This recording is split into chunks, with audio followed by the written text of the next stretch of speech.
Nakatayo ang isang dalagang puno ng dugo ang mukha sa harap ng isang gusaling dapat sana isimbolo ng katarungan, isang presinto ng pulisya. Si Dalisay, sa kabila ng natitirang lakas, ay buong tapang na hinarap ang karahasan at panggigipit mula sa isang alagad ng batas. Ito ay isang kwentong puno ng damdamin, katapangan at mga lihim na hindi mabubunyag.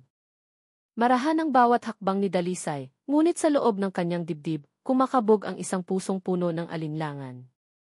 Tanghaling tapat noon, at suot niya ang isang simpleng bestidang bulaklaking na abot hanggang sa kanyang mga binti, tinernuhan ng isang lumang kulay abong kardigan na nagbibigay ng anyong disente at may paninindigan. Simple ang kanyang porma, ngunit nagpapahiwatig ito ng kahinhinan at katatagan ng loob. Sa ilalim ng nakakapasong sikat ng araw ng Maynila, na nagpapainit sa semento ng mga bangketa sa Cubao, naglakad si Dalisay patungo sa estasyon ng pulisya na may matatag na mga hakbang. Iisa lamang ang kanyang pakay. Ang kunin ang kanyang motorsiklo. Isang puting Honda Beat na kinumpiska ng mga pulis ilang linggo na ang nakalipas. Ang motor na iyon ay hindi lamang isang sasakyan para sa kanya, ito ay isang mahalagang bahagi ng kanyang pang-araw-araw na buhay, ang kasangkapan niya sa paghahatid ng mga lutong tinapay at cake na siyang bumubuhay sa kanyang pamilya. Ngunit, ang malamig at formal na kapaligiran ng presinto ay nagdulot ng kaunting kaba sa kanyang dibdib. Umaasa siyang sapat na ang lahat ng dokumentong dala niya upang matapos ang kanyang pakay ng walang anumang aberya. Pagpasok niya sa estasyon, bumungad sa kanya ang isang mahigpit at nakakapanikip na kapaligiran. Ang silid ay puno ng tunog ng pagtipa sa mga lumang keyboard ng computer, ang walang tigil na pagring ng telepono, at ang maikling usapan sa pagitan ng mga opisyal. Sinubukan ni Dalisay na pakalmahin ang kanyang sarili, inayos ang kanyang paghinga, at lumakad patungo sa mesa ng opisyal na nakatalaga sa pag-release ng mga nakumpiskang gamit. Kinakabahan siya, ngunit sinikap niyang magpakita ng kahinahunan. Sa kanyang isipan, naniniwala siyang isa lamang itong ordinaryong proseso na mabilis na matatapos. Gayunpaman, sa likod ng kanyang paniniwala, may isang pag-aalala na mahirap niyang baliwalain. Alam ni Dalisay na ang pakikipag-ugnayan sa mga may kapangyarihan ay madalas na hindi kasing dali ng inaasahan. Nang sa wakas ay tawagin ang kanyang pangalan, humarap siya sa isang pulis na nagngangalang Berto. Isang lalaking malaki ang katawan, may matigas na mukha at matalas na titig na nagdulot ng pagkabalisa kay Dalisay. Tinitigan siya ni Berto na may halong pagmamataas, na para bang hawak na niya ang buong sitwasyon. Inabot ni Dalisay ang mga dokumentong dala niya, umaasang magiging maayos ang lahat. Ngunit, sinuri ni Berto ang mga papel ng mabagal, na tila sinasadyang paghintayin si Dalisay ng mas matagal kaysa sa kinakailangan. Nanatiling nakatayo si Dalisay ng may pasensya. Bagamat nagsimula ng mapuno ng pagkainip ang kanyang puso, hindi niya alam na ang pagkikitang ito ay simula pa lamang ng isang bagay na mas komplikado pa kaysa sa kanyang inaakala. Nakatayo si Dalisay sa harap ng mesa ng pulis na nagpakilalang si Isaberto Reyes. Isang lalaking malaki ang katawan, may matigas na mukha at matalim na mga matang kayang takutin ang sinuman. Nasa mga 35 taong gulang ito, may tindig na malaki at kilos na puno ng kayabangan. Maingat na inabot ni Dalisay ang mga dokumentong dala niya, umaasang magiging maayos ang lahat. Subalit, sinulyapan lamang ni Berto ang mga dokumento, saka inilapag sa mesa ng walang anumang interes na suriin pa ito ng masusi. Tinitigan niya si Dalisay ng malamig na tingin na para bang sinusuri ang isang bagay na walang halaga. Sinubukan ni Dalisay na manatiling kalmado. Bagamat nagsimula ng gumapang ang hindi magandang pakiramdam sa kanyang puso, hindi niya alam kung ano ang susunod na mangyayari. Ngunit mayroong isang bagay sa kilos ni Berto na nagparamdam sa kanya na hindi ito magiging isang simpleng proseso. Pagkatapos ng ilang sandali na parang walang katapusan, sa wakas ay nagsalita si Berto. Sa isang boses na walang emosyon, ngunit puno ng bigat, sinabi niyang kailangang magbayad ni Dalisay ng karagdagang halaga kung gusto niyang makuha ang kanyang motor. Natigilan si Dalisay, hindi makapaniwala sa kanyang narinig. Paumanhin po, sir. Pero dala ko na po ang lahat ng kinakailangang dokumento. Hindi po ba't sapat na ito? Tanong niya na may nanginginig na boses, sinusubukang manatiling magalang kahit na ang kanyang puso ay nagsisimula ng mapuno ng pagkalito at galit. Ngunit nagkibit balikat lamang si Berto, na para bang walang pakialam sa paliwanag ni Dalisay. Ganyan ang proseso dito. Kung gusto mo ng motor mo, magbayad ka muna, sabi niya sa isang mas matigas na tono, na hindi nagbibigay ng puwang para sa anumang diskusyon. Pakiramdam ni Dalisay ay kumukulo ang kanyang dugo. Hindi niya inasahan na haharapin ang ganitong sitwasyon sa isang estasyon ng pulis, isang lugar na dapat sana isimbolo ng katarungan at proteksyon. Sinubukan niyang magpaliwanag muli, sa pagkakataong ito'y may mas matatag na tono, na wala siyang dagdag na pera at ang hiling nito ay hindi makatwiran.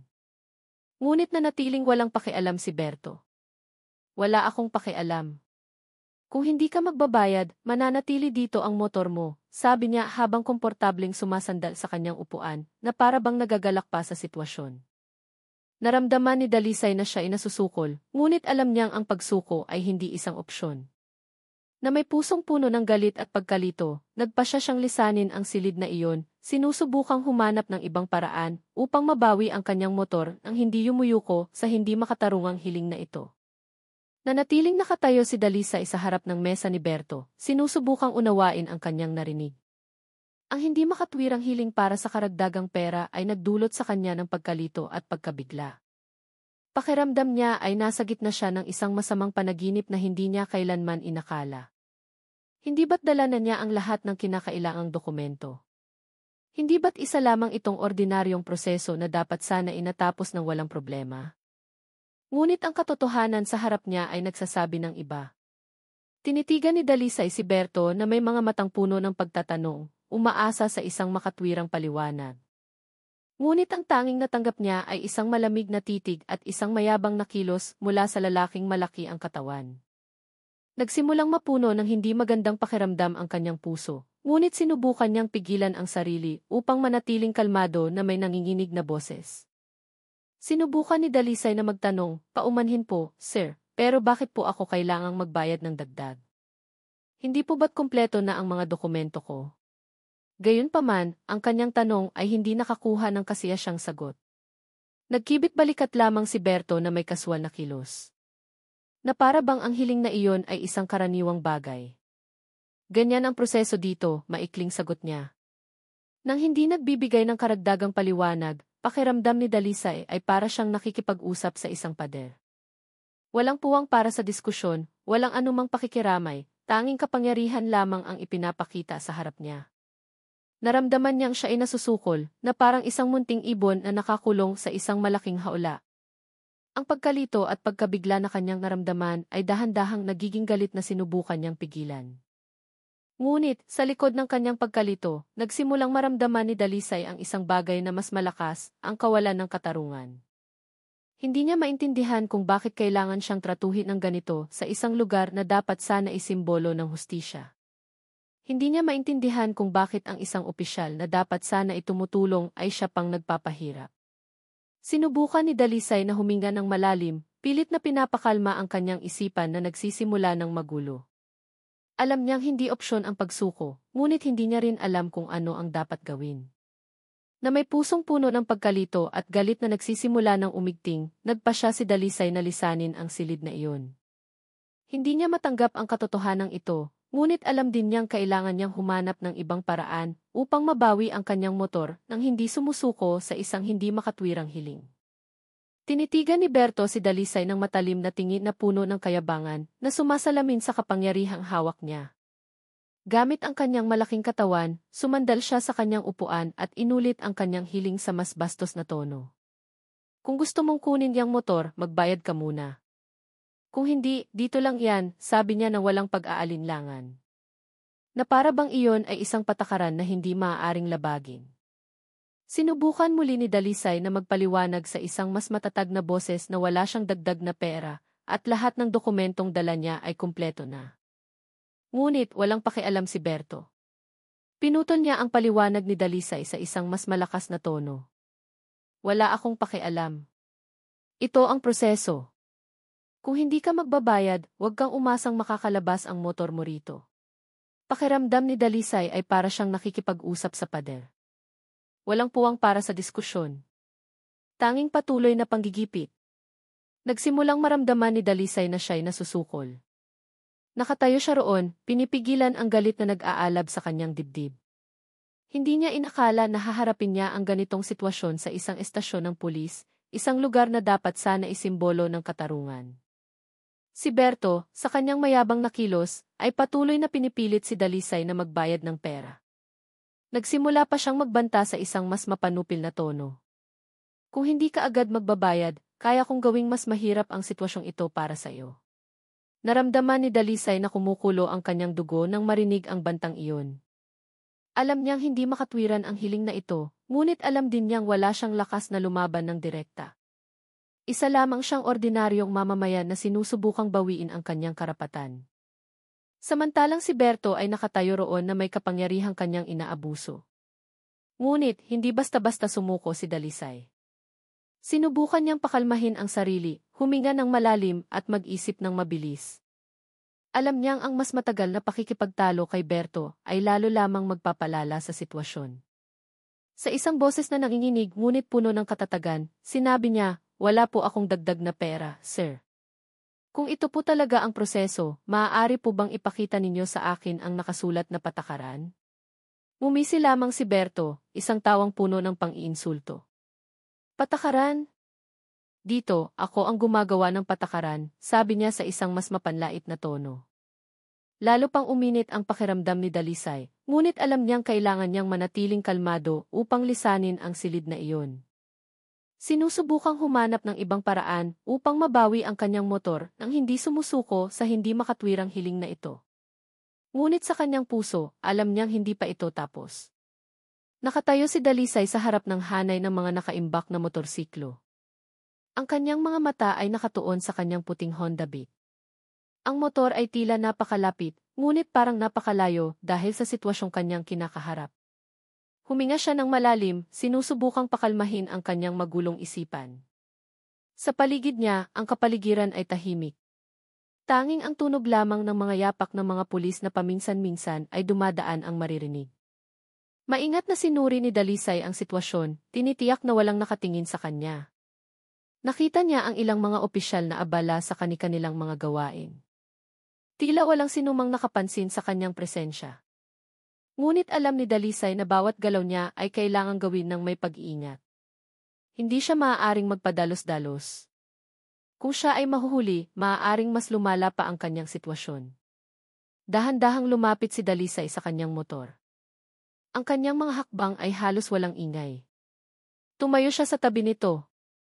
Marahan niyang hinawakan ang manibela, na para bang tinitiyak na ito nga talaga ang sa kanya. Lumingon siya sa kanan at kaliwa, tinitiyak na walang opisyal na nagmamasid sa kanya. Ang kanyang puso ay kumakabog ng mabilis, ngunit sinubukan niyang manatiling kalmado. Sa kanyang isipan, nagsimula siyang magplano ng kanyang susunod na hakbang. Alam niyang ang pagpapaandar ng motor ngayon ay makakatawag ng pansin. Kaya, nagpasya siyang maghintay ng tamang pagkakataon. Nanatili siyang nakatayo roon, nagkukunwaring may tinitingnan sa kanyang motor, habang patuloy na inoobserbahan ang sitwasyon sa paligid. Alam niya na ang oras ay mahalaga at kailangan niyang kumilos ng mabilis at tama. Ngunit habang tumatagal siya roon, lalo namang lumalaki ang kaba na kanyang nararamdaman, pakiramdam ni Dalisay ay para siyang naglalakad sa isang napakanipis na lubid. Alam niyang isang maliit na pagkakamali lamang ay maaaring magdulot sa kanya ng mas malaking problema. Tumingin siya sa direksyon ng labasan. Hindi ito masyadong malayo, ngunit parang isang mahabang paglalakbay na puno ng panganib.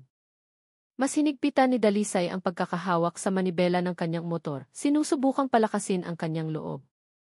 Alam niyang kailangan niyang kumilos agad, ngunit alam din niyang hindi siya dapat magmadali. Sa pagbigat ng kanyang paghinga, patuloy na pinagmasdan ni Dalisay ang sitwasyon, naghihintay ng tamang sandali para ipagpatuloy ang kanyang plano. Sa kanyang puso, ipinagdarasal niyang ang kanyang katapangan sa pagkakataong ito ay hindi magtatapos sa kabiguan. Halos magtagumpay na si Dalisay. Gamit ang kanyang puting Honda Beat na ngayon ay umaandar na, dahan-dahan siyang umusad patungo sa labasan ng presinto. Mabilis ang tibok ng kanyang puso, ngunit sinubukan niyang manatiling kalmado. Alam niyang napakapanganib ng kanyang ginagawa, ngunit pakiramdam niya ay wala siyang ibang pagpipilian. Ang mainit na hangin ng tanghali ay lalong nagpabigat sa pakiramdam, at ang ugong ng makina ng kanyang motor ay tila napakalakas sa kanyang pandinig na para bang kayang makuha ang atensyon ng sinuman. Ngunit patuloy na sumulong si Dalisay. Ang kanyang mga mata ay nakatuon sa tarangkahan na ilang metro na lamang ang layo. Nakaramdam siya ng kaunting ginhawa, iniisip na marahil ay makakatakas siya sa sitwasyong ito.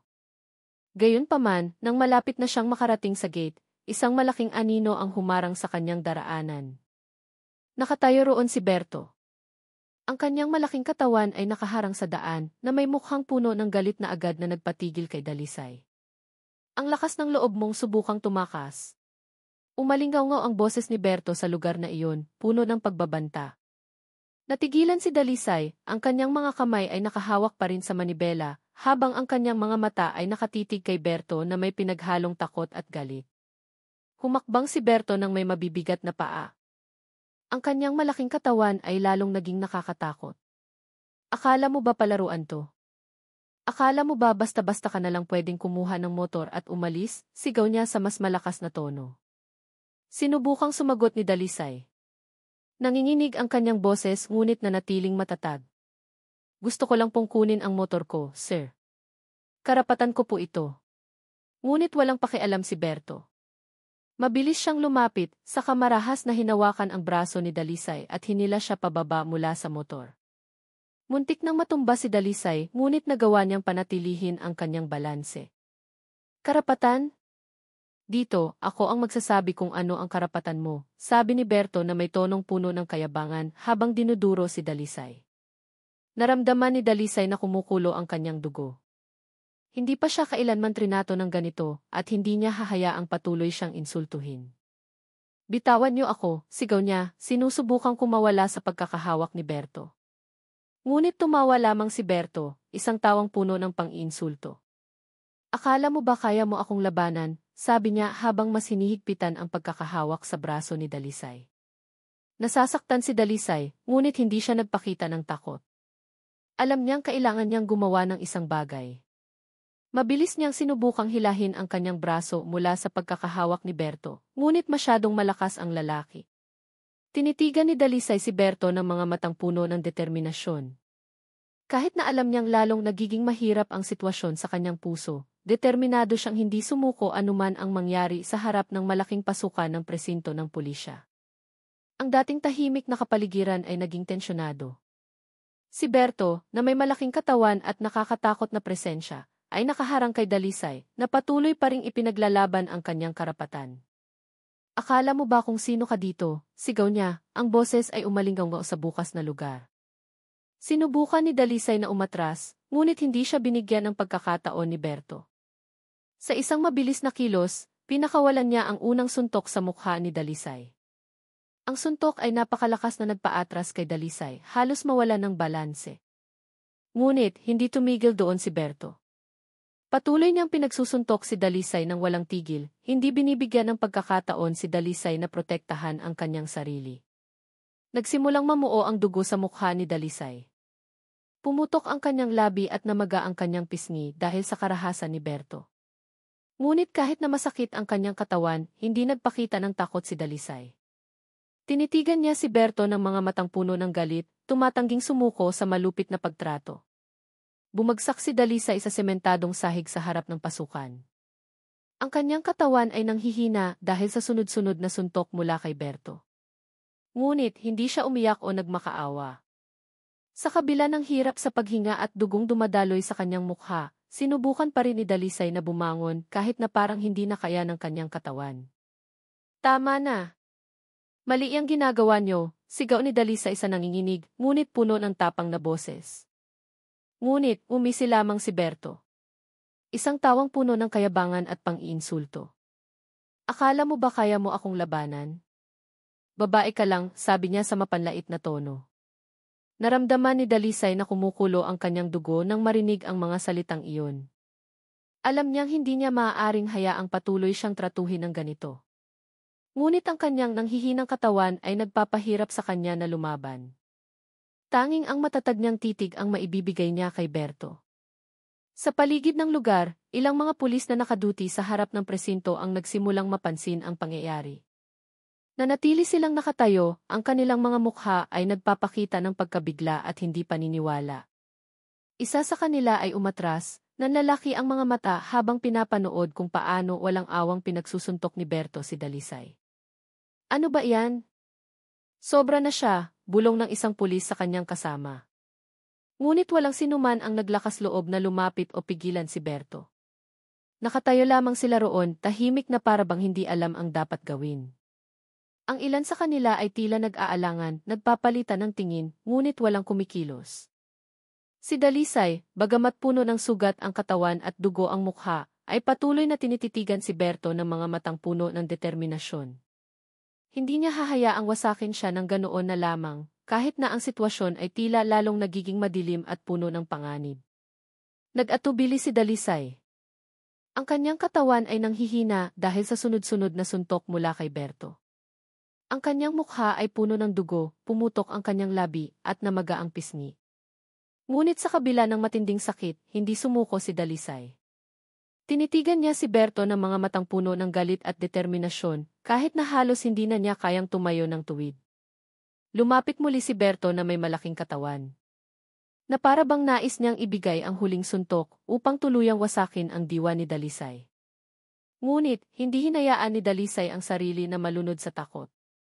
Habang ang kanyang mga mata ay gumagala sa sahig, nakita niya ang isang batuta ng pulis na nakalatag hindi kalayuan sa kanya. Ang batuta na iyon ay tila ang kanyang huling pag-asa, ang tanging gamit na maaari niyang gamitin upang lumaban. Sa natitirang lakas na mayroon siya, gumapang si Dalisay patungo sa batuta. Ang nanginginig niyang kamay ay inabot ang batuta, hinawakan ito ng mahigpit na parabang ang kanyang buhay ay nakasalalay dito. Si Berto, na napansin ang ginagawa ni Dalisay, ay ngumisi na may mapanuyang tono. Akala mo ba maililigtas ka niyan? Sabi niya sa mapanlait na tono habang papalapit. Ngunit walang pakialam si Dalisay.